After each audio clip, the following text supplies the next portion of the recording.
Welcome to my channel easy learning accounts. आज की इस वीडियो में हम dissolution of partnership firm chapter को आगे बढ़ाएंगे और आज कुछ न्यूमेरिकल पोर्शन का पढ़ेंगे जिसमें मैं आपको बताऊंगी कि रियलाइजेशन अकाउंट जो कि वन ऑफ द अकाउंट होता है हमारा डिसोल्यूशन ऑफ पार्टनरशिप फर्म में, उसे हम कैसे बनाते हैं और कौन कौन सी नेसेसरी एंट्रीज हम उसमें नोट करते हैं। रियलाइजेशन अकाउंट बनाने से पहले हम कुछ इंपॉर्टेंट पॉइंट्स को डिस्कस करेंगे। तो वो है पहला पॉइंट बेटा, सेटलमेंट ऑफ अकाउंट्स। क्वेश्चंस कभी-कभी हमें 1 मार्क्स में नजर आ जाता है कि वो हमसे पूछते हैं कि डिसोल्यूशन ऑफ पार्टनरशिप फर्म में सेटलमेंट ऑफ अकाउंट का क्या ऑर्डर है।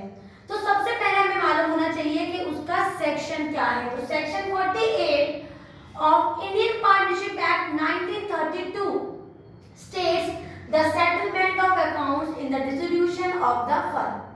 अब बेटा जब हम किसी की लायबिलिटी पे कर रहे हैं या पेमेंट कर रहे हैं या अकाउंट सेटल कर रहे हैं तो हमें किस ऑर्डर में उस अकाउंट को सेटल करना है। वो ऑर्डर हमारा कुछ इस तरह है। सबसे पहले हम द थर्ड पार्टी मतलब आउटसाइड लायबिलिटीज को पे करेंगे। उसके बाद जो हमारे इंटरनल पार्टनर्स हैं उनका लोन या हमने कोई एडवांस लिया है उसको पे करेंगे और उसके बाद थर्ड ऑर्डर में हम पार्टनर्स के कैपिटल को पे ऑफ करेंगे। तो हमारा पेमेंट करने का ऑर्डर होता है सबसे पहले आउटसाइड लायबिलिटीज, फिर internal partner loans, then internal partner capital. ये तो बिल्कुल वही हो गया कि अगर मैंने अपने घर में किसी मेंबर से 5000 रुपीज का कर्जा लिया और किसी बाहर वाले से मैंने 10,000 रुपीज का कर्जा लिया, मेरे पास कुछ पैसे आ गए तो मैं सबसे पहले किसका पे करूंगी? मैं सबसे पहले पे करूंगी आउटसाइडर का। उसके बाद मैं अपने घर में जिससे मैंने पेमेंट लिया है उसको पे करूंगी। तो इसी तरीके से हमारा डिसोल्यूशन ऑफ द फर्म में सेटलमेंट ऑफ अकाउंट में सबसे पहले हम थर्ड पार्टी को पे करते हैं, उसके बाद हम करते हैं इंटरनल पार्टनर लोन्स और लास्ट में हम देते हैं capital to the internal partner. और ये किसमें रीड किया जाता है? Section 48 of Indian partnership act 1932। आगे बढ़ते हैं। नेक्स्ट पॉइंट है हमारा payment of the firm's debt and the private debts. Section 49 में इसको रीड करते हैं। इन सेक्शंस को पक्का अच्छी तरह से तैयार करिए। कभी-कभी हमें 1 मार्क्स में ये नजर आएंगे। एडमिशन का सेक्शन, रिटायरमेंट का सेक्शन, रिजोल्यूशन का सेक्शन, सेटलमेंट ऑफ अकाउंट का सेक्शन, ये वाला सेक्शन कुछ भी आ सकता है और हमें तुरंत बताना पड़ेगा कि ये सो एंड सो सेक्शन में ये रीड किया जाता है। तो फर्म्स डेट वो कर्जे जो फर्म ने लिए, डेट्स दैट द फर्म ओज टू द आउटसाइडर, किससे? बाहर वाले से। और प्राइवेट डेट्स जो पार्टनर्स ने लिए, डेट्स दैट पार्टनर ओज इन हिज पर्सनल कैपेसिटी, अपनी पर्सनल कैपेसिटी के हिसाब से जब पार्टनर किसी से कर्जा लेता है तो उसे कहते हैं प्राइवेट डेट्स। अब इनका सेटलमेंट के बारे में याद रखिएगा। फर्म का जो डेब्ट है वो फर्म अपने पेमेंट से, फर्म अपनी प्रॉपर्टी से, फर्म अपने खुद की संपत्ति से इसको पे करती है और प्राइवेट डेब्ट पार्टनर खुद की प्रॉपर्टी से, पर्सनल प्रॉपर्टी से पे करते हैं। लेकिन अगर फर्म का डेब्ट और रह जाए और फर्म के पास पेमेंट कैश खत्म हो जाए तो पार्टनर भी कंट्रीब्यूट करते हैं फर्म का डेब्ट देने में। तो याद रखिएगा, प्राइवेट डेब्ट are paid by the partner only and the firm डेब्ट firstly paid by the property of the firm and if any amount remains that it is paid by the partner also। तो ये 2 point हमें याद रखने हैं, settlement of account और payment of firm's debt and the private debts, section 48 and section 49। अब हम पढ़ेंगे रियलाइजेशन अकाउंट। अकाउंट बनाने से पहले मैं आपको एक बात बताती हूँ।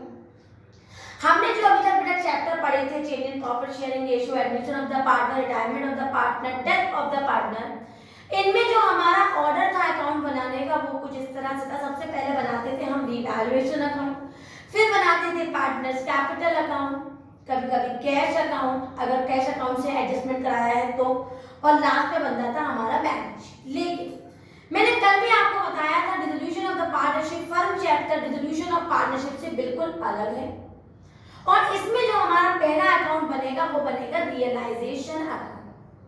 रियलाइजेशन अकाउंट फॉर्मेट को बताने से पहले मैं आपको एक अच्छी सी बात बताती हूँ। फॉर एग्जांपल मैं अपने घर को सेल करके जा रही हूँ तो सबसे पहले मैं क्या करूंगी? सारे एसेट्स को बाहर निकालूंगी, है मुझे पेमेंट किस किस का करना है।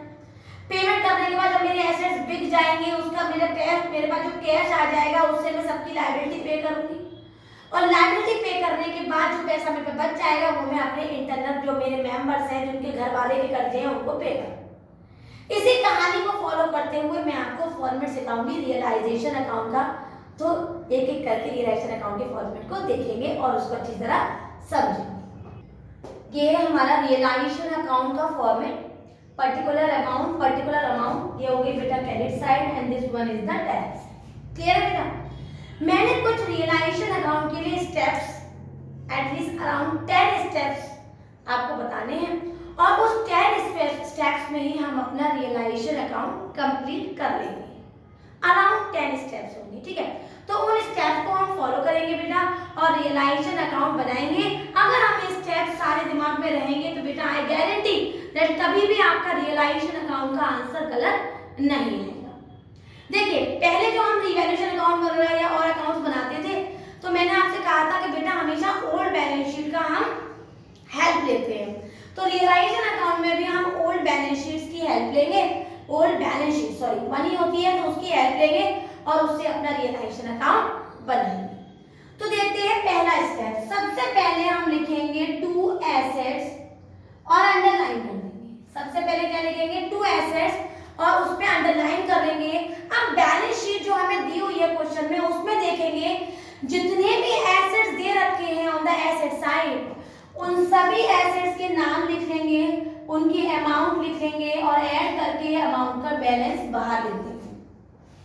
अब सारे एसेट्स नहीं लिखेंगे, कुछ एक्सेप्शंस हैं, कुछ एक्सेप्ट केसेस हैं जो हम यहाँ पर नोट नहीं करेंगे एसेट्स में। तो वो क्या क्या चीजें हैं जो इस वाले कॉलम में कभी नहीं आएंगी? वो है बेटा कैश इन हैंड, इसे हम कभी नहीं लिखेंगे, देखकर भी इग्नोर कर देंगे। कैश एट बैंक ये भी नहीं आएगा बेटा। अगर मान लो कोई पार्टनर का कैपिटल एसेट साइड दे रखा है तो वो भी नहीं आएगा बेटा।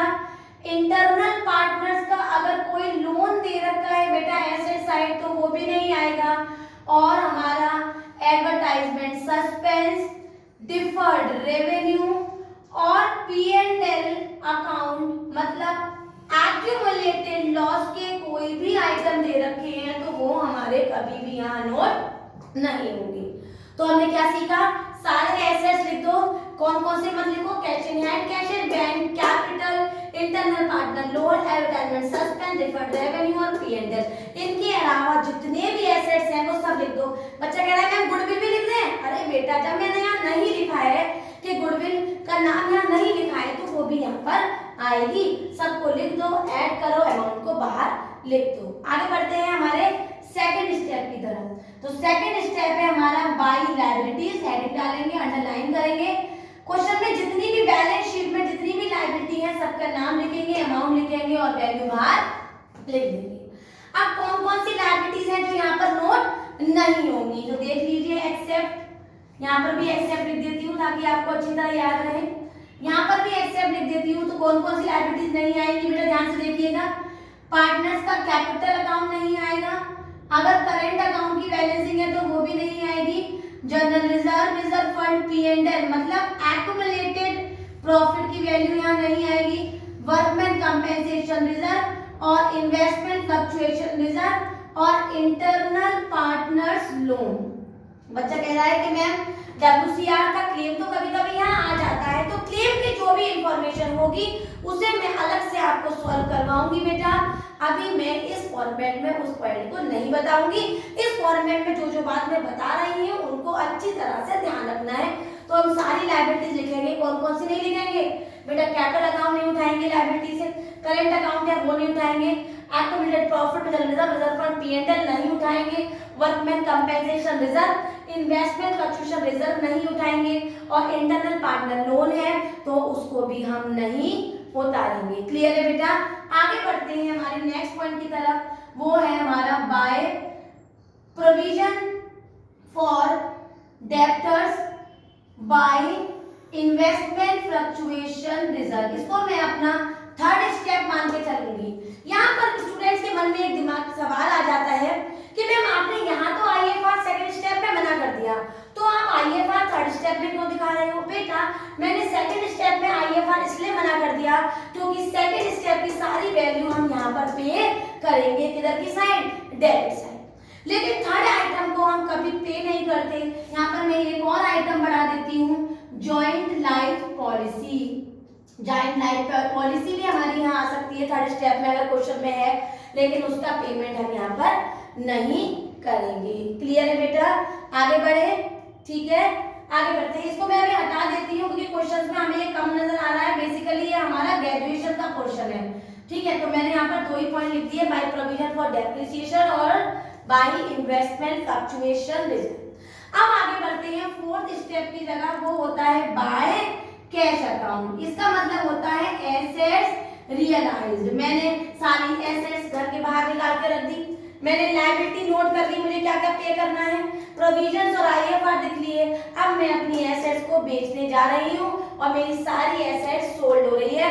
तो उनकी सोल्ड होने पर क्या उनकी आज की वैल्यू है, यह हमें क्वेश्चन में एडजस्टमेंट में दे रखी होगी। जैसे building has been depreciated by 10%, goodwill increased by 20%, stock has been decreased by 10,000, increased by 20,000, actual add करके वैल्यू, बाय करके वैल्यू, तो चेंज वैल्यू दे रखी होगी, उनको उठाएंगे, एडजस्टमेंट में से उनके अमाउंट लिखेंगे, वैल्यू लिखेंगे, नाम लिखेंगे और बेटा ऐड करके वैल्यू हम बाहर लिख देंगे। तो ये सारे पॉइंट हमें एडजस्टमेंट में दिए होते हैं। जिनका एडजस्टमेंट ना दे रखा हो उनको हम ये मान के चलेंगे कि वो वाली संपत्ति हमारी बिकी ही नहीं। वैसे ऑलमोस्ट हमारी सारी एसेट्स यहाँ पर कवर अपने आप ही हो जाएंगी। लेकिन अगर हमारा कोई एसेट्स किसी पार्टनर ने टेकन ओवर कर लिया, अगर हमारा कोई एसेट्स मान लो पार्टनर ए ने टेकन ओवर कर लिया फर्नीचर, पार्टनर बी ने टेकन ओवर कर लिया बिल्डिंग, पार्टनर सी ने भी फिक्चर्स और मोटरसाइकिल टेकन ओवर कर लिया, ठीक है। जैसे हम बाहर कोई चीज बेच रहे थे तो पड़ोसी आ गया, पड़ोसी मतलब हमारा रिश्तेदार, उसने कहा अरे ये चेयर क्यों बेच रहे हो, ये तो हम रख ले रहे। तो इसका मतलब क्या है, taken over by the partner. तो अगर बेटा कोई भी एसेट्स अगर कोई पार्टनर टेकन ओवर करता है तो कंसर्न्ड पार्टनर्स कैपिटल अकाउंट के नाम से फिफ्थ स्टेप में लिख देंगे और ब्रैकेट में दिखाएंगे एसेट्स टेकन ओवर। क्लियर है बेटा। तो अगर कोई एसेट्स टेकन ओवर हो जाती है तो उसको भी हम credit side bye concerned partner के नाम से दिखाएंगे। क्लियर है बेटा, आगे बढ़ते हैं। अब हमारे सारे स्टेप यहाँ के पूरे हो गए। अब हम आ रहे हैं अपने डेबिट साइड। डेबिट साइड की हमारी एंट्री होगी टू कैश, जहां पर सबसे पहले मैं पे करूंगी आउटसाइड लायबिलिटीज। सबसे पहले क्या पे करूंगी बेटा, आउटसाइड लायबिलिटीज। तो जितनी लायबिलिटी आपने यहाँ लिखी है बेटा, जितनी लायबिलिटी आपने सेकंड स्टेप पे लिखी है सभी को हम यहाँ पर पे करेंगे। लेकिन अगर कोई अचानक से लायबिलिटी आ जाए, मतलब अनरिकॉर्डेड लायबिलिटी, तो बेटा उसको भी पे करेंगे। यहाँ पर भी कोई अगर अनरिकॉर्डेड एसेट आ रहा है तो उसको भी हम सोल्ड करेंगे। तो अगर कोई अनरिकॉर्डेड एसेट है तब भी यहाँ लिखेंगे और अनरिकॉर्डेड लायबिलिटी तब भी पे करेंगे। कोई लायबिलिटी कम हो जाए तो कम कर देंगे, लायबिलिटी बढ़ जाए तो बढ़ा देंगे, और कोई चेंज नहीं हुए हैं तो सेम टू सेम लिख देंगे। अगर कोई लायबिलिटी किसी पार्टनर ने टेकन ओवर कर ली, जैसे मिस्टर ए ने कहा, जो पार्टनर है फर्म का, कि मिसेज ए का फर्म का लोन जो है, मिसेज ए का, मेरी बीवी का जो लोन है वो मैं पे करूंगा। तो बेटा अगर किसी पार्टनर ने अपने कोई जानने वाले का लोन देने का या पेमेंट देने का या लायबिलिटी बियर करने का अगर कह दिया तो इसको कहते हैं लायबिलिटीज टेकन ओवर। तो टू कंसर्न्ड पार्टनर के नाम से हम इसको दिखा देंगे। किस स्टेप में दिखा देंगे बेटा, सेवेंथ स्टेप में। क्लियर है।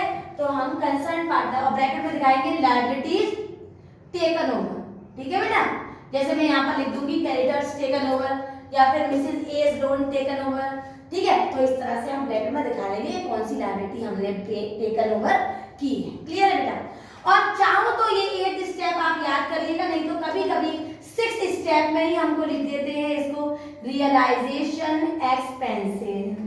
अब जब नॉर्मली हम क्वेश्चन सॉल्व करते हैं या आप कभी उसे सॉल्व करेंगे तो आप देखेंगे बेसिकली हम इस रियलाइजेशन एक्सपेंसेस को टू कैश में ही दिखा देते हैं, तो कोई प्रॉब्लम नहीं है।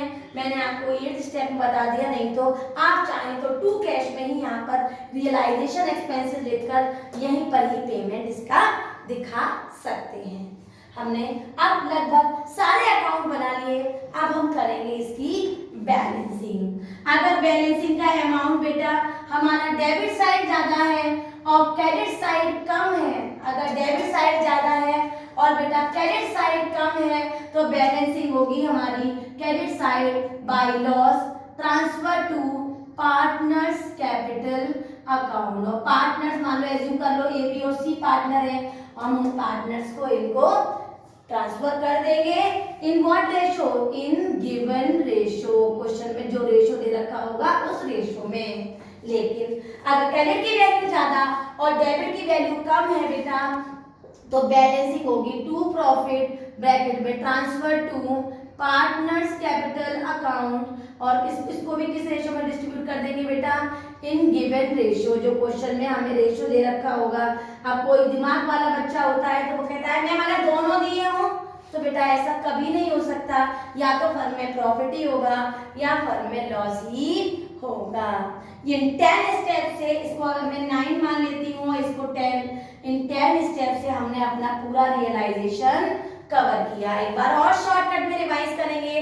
सबसे पहले हमने लिखा 2 एसेट्स, सारे एसेट्स लिख लिए बेटा, लेकिन कौन कौन से एसेट्स नहीं आएंगे, cash in hand, cash at bank, internal partner loans अगर एसेट साइड है।